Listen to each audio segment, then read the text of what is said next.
everybody, this is it. Opening night. As your principal, I just want to tell you how proud I am of each and every one of you. See, I know all the sweat and sacrifice that goes into a production like this. Mr. Belding, they have to go on. Oh. Well, in the tradition of the theater, I will not wish you good luck. I'll just say, bring it away. Places. Oh, places.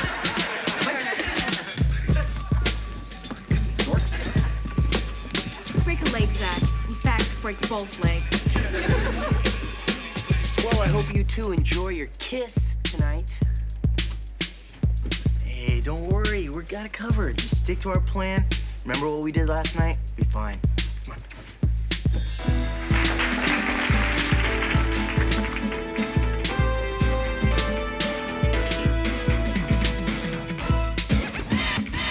Mirror, mirror on the mall. Who's the awesomest of them all? If you say Jessie, I'll brain you. I pass. Next question, please. What harm can there be in eating these if you only have 70 calories? Well, the doc told me to be suspicious, but I'm tired of doing their shirts and dishes. You're a nice old lady, I have no doubt, so I'll sample that apple you're rapping about. I hope you choke on a beanpole. What is going on here? I wish I could tell you. Now that we see her lying there, we dorks admit we've been unfair. If this evil spell your kiss unlocks, split the cooking and don our own socks. Dork number 5, I gotta disagree. If you want Snow White alive, don't look at me. Zack, that's not in the script. To make her boss accelerate, she needs a kiss from Dork number 8. It's true, the prince is just a friend, but Studley for me is the living end. If you're Miss Studley and not the prince, now that we've kissed, are you convinced? Well, at first I didn't like all of this drama, but now I trust you, so kiss me, mama. Me and Snow White was nothing but hype. Oh, I like her all right, but see, she's not my type. So don't get me wrong when I say what I mean. My heart belongs to this wicked queen. Zack, I mean Prince.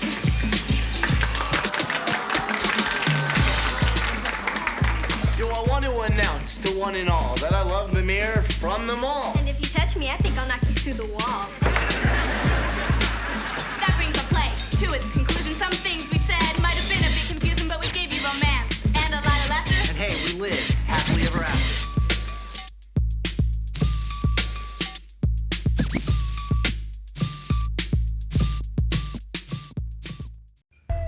What's going on, guys? Bart here with Tully Television. I want to thank all of you for stopping by, liking, commenting, sharing. I hope that today is the day that we earn that subscription, and if we do, you're going to get a personal performance by these guys right here, Hot Sunday. Speaking of which, the reason why we're here today is we're going to do something that we haven't done in quite some time here, and that's Bart's Boob Tube Picks. And if you haven't guessed by now, the little clue, context clue. Come on, guys, read the context clue. Otherwise, you're not going to be saved by the bell. All right? I'm just going to be honest with you. Do you want to be saved by the bell? Because I want to be saved by the bell. And today, we're all going to be saved by the bell. Because that's what we're going to be talking about. The show Saved by the Bell.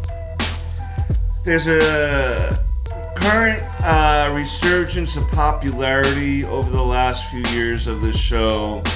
We have YouTube channels doing deep dives. We have YouTube channels explaining why Zack Morris is trash. Alright, and it all stemmed from one of the greatest, corniest, funniest shows that you can have based on a group of high schoolers, okay? This isn't your typical drama. There's some drama in it, okay? But it's not a 90210, alright? It's not a Young and the Restless, drama-filled, everyone's cheating on each other, and all these scams and schemes going on.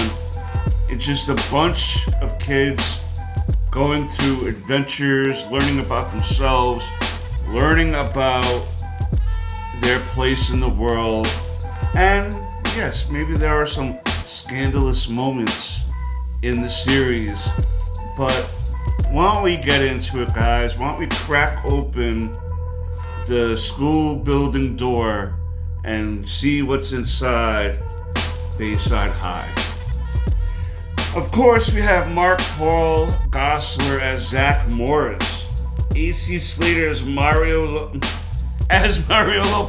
I think I should switch that. Alright, reverse it. Mario Lopez as AC Slater, Dustin Diamond as Screech, Lark Voorhees as Lisa Turtle, Elizabeth Berkley as Jessie Spano, and then we had, of course, Miss Hoskins as Mr. Belding, one of the best principals you can possibly have. Of course, she goes by Tiffany Thiessen these days, but Tiffany Amber Thiessen as Kelly Kapowski. Man, oh man, one of the high school dreams that you can have, a crush that you wish that you can never get rid of, the dream girl, if you will, okay? Now, this show, I also wanted to say that there was some early career cameos here. Leah Remini, okay? She wound up going to do King of Queens, a pretty popular show. She wound up revealing a lot of information about Scientology. Scientologists out there, you don't come after me. Go after her. All right, Tori Spelling, 90210 fame, and that's not going to be the last time we reference 90210 in this video. Jolie Moonfront, a Boob Tube alumni here. Punky Brewster was in the episode Screech's Secret Sauce, and considering where his path led, I don't want to know what that secret sauce was for the spaghetti, okay? The only one that wasn't early in his career that did a cameo for the show is Casey Kasem. He was a popular radio DJ when I was growing up. He did the top 40 countdown. There would be little notes people would send him to dedicate certain songs to long lost love or to friends that they miss. And he was the voice of Shaggy. He made a stance, right, for Shaggy to be a vegetarian, and they switched it to where Shaggy became a vegetarian. I don't know if that's still current lore in the Scooby-Doo franchise, but I thought that was a pretty cool piece of information to know about Casey Kasem. He had that nice, silky smooth radio personality voice where it's like, welcome to the top 40. He was, did some other voice work too. Now, here we're going to get a little bit into an initial confusion that happened when this show first started. Because there's another show tied to this, inexplicably, and it's kind of folded in semi to the lore, but still kind of separate, and that's the show Good Morning Miss Bliss. That lasted about 13 episodes, and to be honest with you, this is where the origins of Saved by the Bell came about. Because we have much of the cast that's in Saved by the Bell in this show. Zack Morris, Screech, and Lisa Turtle were the three that were in Good Morning Miss Bliss, along with Haley Mills as Miss Bliss, Maxx Bactamo as Mikey, Heather Hooper as Nikki, and TK Carter as Milo. Now, Milo's kind of like the handyman around the school. And that school was in Indiana. They clearly said it in the episodes throughout the season that they were in Indiana. However, Saved by the Bell, Bayside High, happens in California. Oh, and Dennis Hoskins was the principal of that school, Mr. Belding. So what are the odds that Mr. Belding, Lisa Turtle, Screech, and Zack Morris all go to the same school all the way over in California? There's something there. There's a lot of theories on why that is, and one of them is that Zack Morris is just your run-of-the-mill student who's not very cool or feels very confident about himself. So the Bayside Zack Morris is the guy that is what he wishes he can be. That's a theory. If you have any interesting tie-ins to explain why and how they went from Indiana to California, these characters, put it down below. I want to hear what you guys think about that, okay? The theme song composed by Scott Gale, is definitely one of the more well-known from like around my generation of TV viewers, okay? It's alright, cause we're Saved by the Bell. Aw, man, don't copyright me, NBC, please. There was some comic books and novelizations of this show to come out that were like limited. There were some newer seasons that popped up on Peacock as the cast were adults, okay? And some of them work at the school, some of them have their children working at the school. Attending the school. So that was a nice little continuation, but we're going to kind of concentrate still a little bit on this core group of episodes of Saved by the Bell. There was also a Saved by the Bell, the new class, in which Mr. Belding returned, and Screech also returns to be some sort of assistant principal or assistant to the principal type of thing. And there was also, I happened to watch this. This was like from the perspective of Screech, so to speak, the unauthorized Saved by the Bell story. Dustin Diamond as an adult, I'm going to kind of start with him a little bit. He was the least successful out of everyone in their adult life as far as having a career in Hollywood, due to some of his actions and his choices, okay? He seems to have gotten very heavily involved in alcohol and drugs early in his life, and that led him to making some questionable decisions, all right? In one instance, he starred in a couple movies too. He got into the adult industry, and you may even still be able to buy this product today. I don't know. I haven't researched that far into it. But he had made a mold of his lance, okay, down there. And women can buy it and know what Screech will feel like inside of them. And you can play the Russell Brand song, Inside of You, oh, inside of you. Russell Brand, don't come after me. Okay. In some of their adult in their adult lives, they found some success, even though they were trying to shake off the roles that they were best known for here in Saved by the Bell. Mark Paul, he ended up getting a role in NYPD Blue, which was a pretty popular police drama show.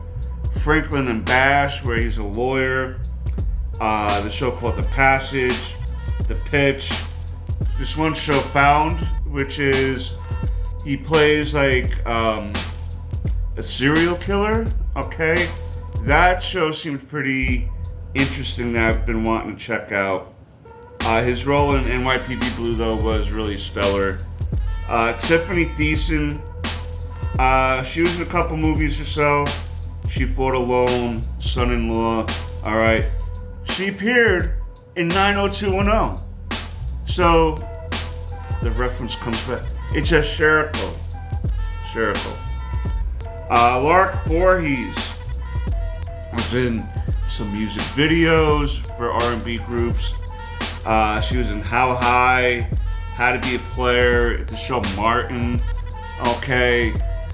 She seemed to have had some rough goings on herself in her life, where involving her mother. She does look a bit different over the years due to, I believe, plastic surgery. It seems like she had some issues with how she felt about herself, you know, and how others viewed her. An interesting thing, though, was that Mark Paul Gosselaar, she was also Jehovah's Witness. That lady later rejected that. According to stuff, Mark Paul Gosselaar and Lark Voorhees were together partially for a while, together behind the scenes in the show. Mario Lopez, you know, he was in such shows as Kids Incorporated and This Is Us. And he's also the host, I believe still currently at the time of this recording, the host to Access Hollywood. He's a pretty rad dancer too, he dances pretty well. Dennis Haskins brought his Mr. Belding vibe to music videos. He was also in a Seth MacFarlane movie, A Million Ways to Die. Now, in the show, there was a lot of episodes that were memorable. We had the love story between Zack and Kelly. Of course, when AC Slater showed up, there was maybe some triangle going on there.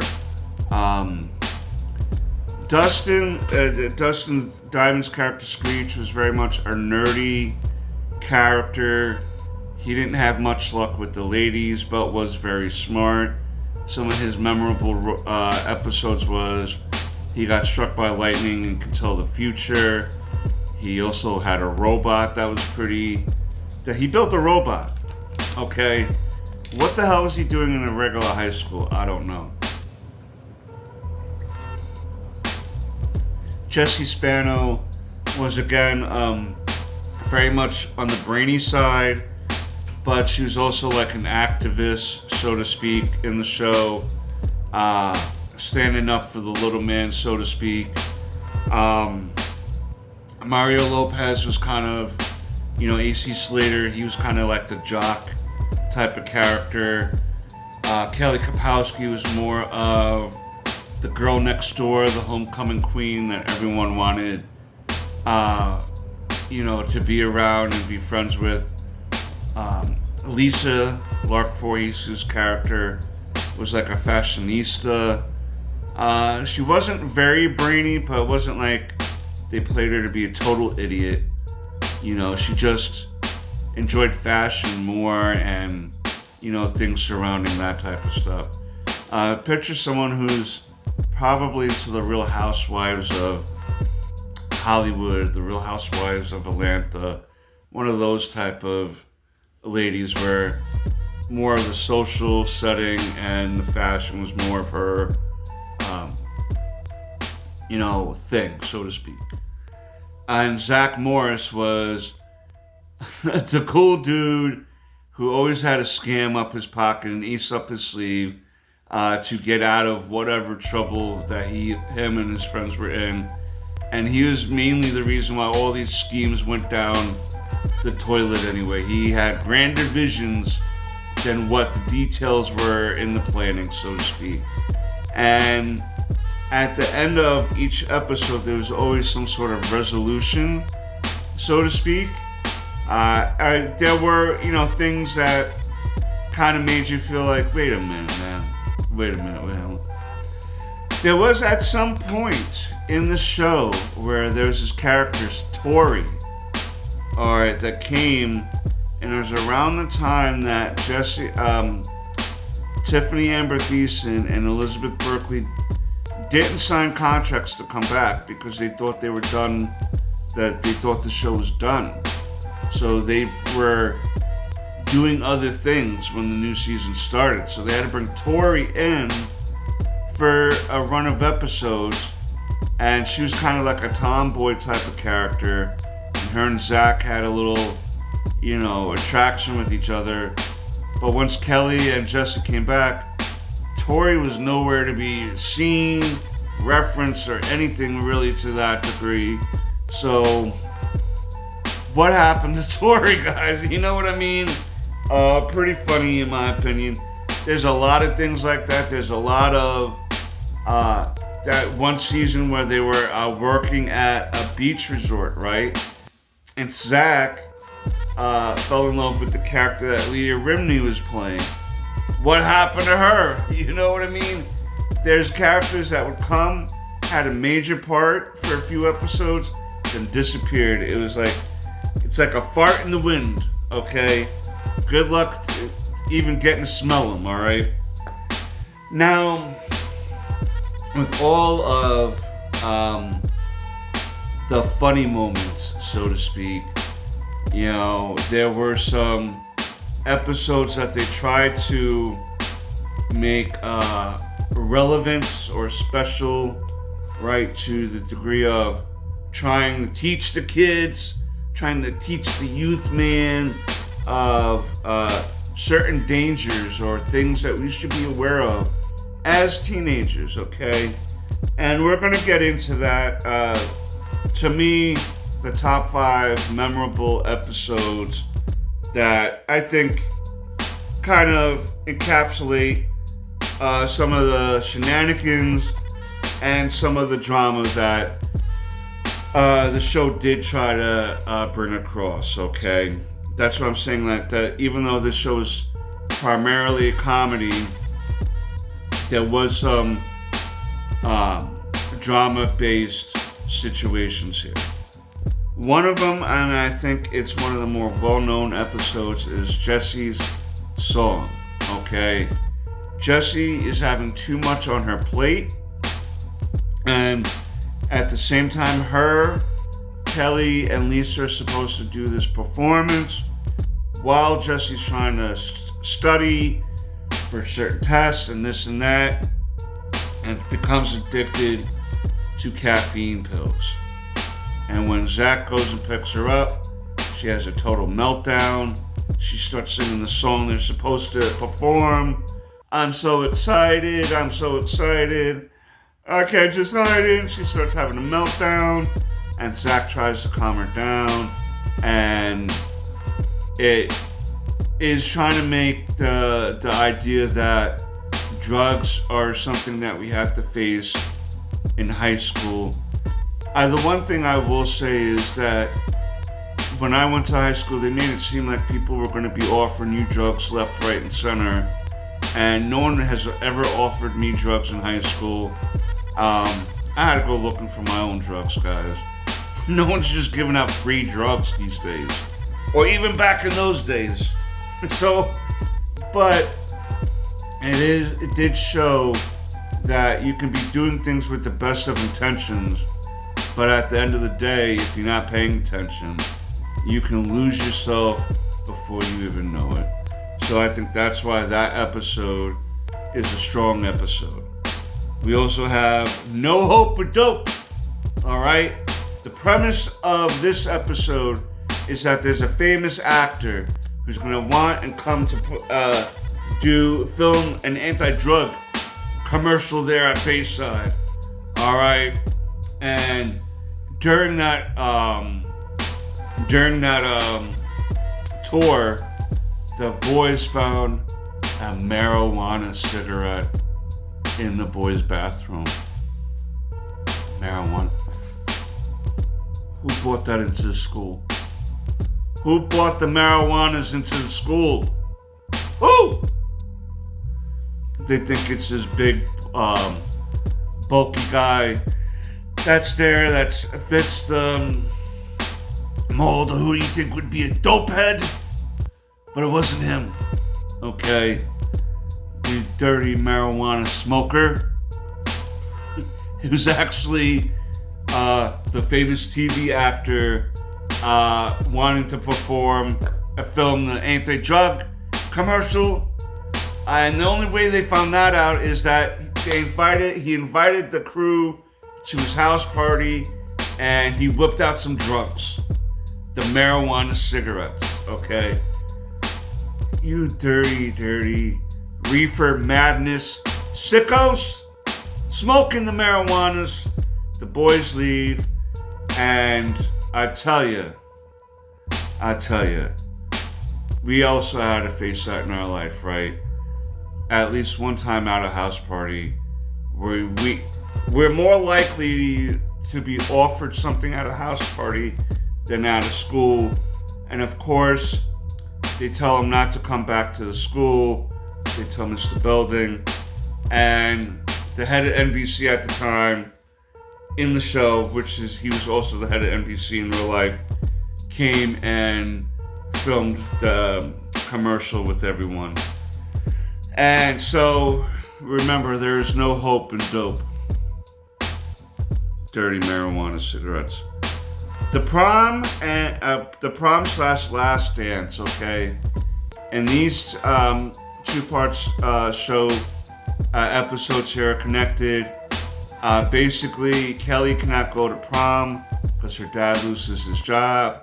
She cannot afford a prom dress. Zack sets up a little private prom for them, but at this time they were dating, but seemed to be growing apart. And the episode ended with them breaking up, having their last dance. And I thought that broken hearts in high school go together with algebra and shitty lunch. Slices of pizza with milk. How delicious at 10 o'clock in the morning. So I thought that was something that all high school students had to go through. We all went through that heartbreak and rejection, right? Even by people that we love. Fake IDs. The boys got some fake IDs because Zack is trying to impress some college girl, and they get to go to a nightclub. And while at the nightclub, they see Kelly's current boyfriend, who's also in college, which is another thing that I didn't even touch on. Jeff was a college student, and he was going out with Kelly Kapowski. What are we doing, guys? The implications are diabolical. Okay? And Kelly didn't want to believe it. She thought that Zack was BSing, mad, but she went herself and found out. And she apologized to Zack, dumped Jeff, and good for her. Good for her. It's all about standing up for yourself and maybe accepting some difficult truth when you don't want to hear it. We all have to hear difficult truth about ourselves or our situations, and I think that was a good way to show us that we too have to go through that. And the last episode I want to talk about, because I thought this was a fun episode, All in the Mall. This is when the crew decides to stay overnight in the mall because they missed out on some U2 tickets, and they're trying to get U2 tickets. And one of them, I forget who, finds a briefcase of money. And then what they hear after finding this money is that U2 has added a second show and tickets will be on sale the next day. So they decided to try to stay in the mall all night so they could be the first ones online to buy these said U2 tickets. But during the episode, we see these two goon-looking guys following them around, right? And knowing that they have the money. So we're thinking that they came across some type of mob money or something, some type of criminal's money. And at the end of the episode, it ended up being all due to a reality show happening, being filmed, and the crew was the one being filmed and being chased around and hiding and all this other stuff. And I just thought that that was a fun little thing there, because it shows that you think that you're getting over by scamming someone or taking something that doesn't belong to you, and you wind up not benefiting from it at the long run. Now, if you ever wanted to watch this show, it's currently streaming on Peacock at the time of this broadcast, this recording. You can also probably see the early Miss Bliss episodes, I'm assuming, and you can catch the Saved by the Bell movies that they did, like Vacation in Hawaii, a wedding special. Oh, I wonder who got married, huh? There was also Saved by the Bell College Years, which had AC Slater, Zack, Kelly, and Screech in it, and some new characters. I have loved this show for many decades because it's brought me many laughs, much entertainment, and to goof on it with my friends has always been something that's like a staple in our conversations. We're talking about old television series. And I really think that if you have yet to ever see this show, or if you're looking for a new show to watch, now granted, not all these episodes are going to be chronologically in order. You're going to notice some episodes that should have aired before other episodes throughout the season. But if you take this show just as entertainment and not dive too deep into it sometimes, because when you dive deep into it, you realize, holy moly, man, there's some goofy stuff going on here, right? Production-wise, story-wise, acting-wise sometimes, by the background characters. But I think in an overall sense, for pure entertainment value, you'll get a kick out of this show. Is it a masterpiece compared to Little House on the Prairie, or early seasons of Dexter, right? Or even early seasons of other comedy shows that were like All in the Family and stuff like that. I don't know if it's top tier, but it's certainly a show that I would give a solid B to, because of just the pure mayhem and goofiness of the series and the nostalgia that it gives me. I mean, come on. I bought this episode alone, where Zack makes them become a group called Hot Sunday, and they make a music video. It's amazing. Okay? It's amazing. It's just a pure mindless fun, and I hope that you give this show a chance. And if so, let me know down below what you thought. If you've been a fan of this show, let me know down below what you thought. And until next time, keep boobing them tubes. Wait, what? Never mind. Wait, what am I gonna wear? Jesse, remember? Lisa's bringing you a costume? Right, I gotta wash my hair. No, there's no time. No time! There's never any time! I don't have time to study! I'll never get into Stanford! I'll let everyone down! I'm so confused! Jesse, hey, just calm down. It's okay. You're right. Everything will be okay. Yeah. I just need one of these. Pills? You mean you really are taking drugs? I need them. Jesse, give me those. I need them, Zack! I have to sing! Jesse, you can't sing tonight. Yes, I can!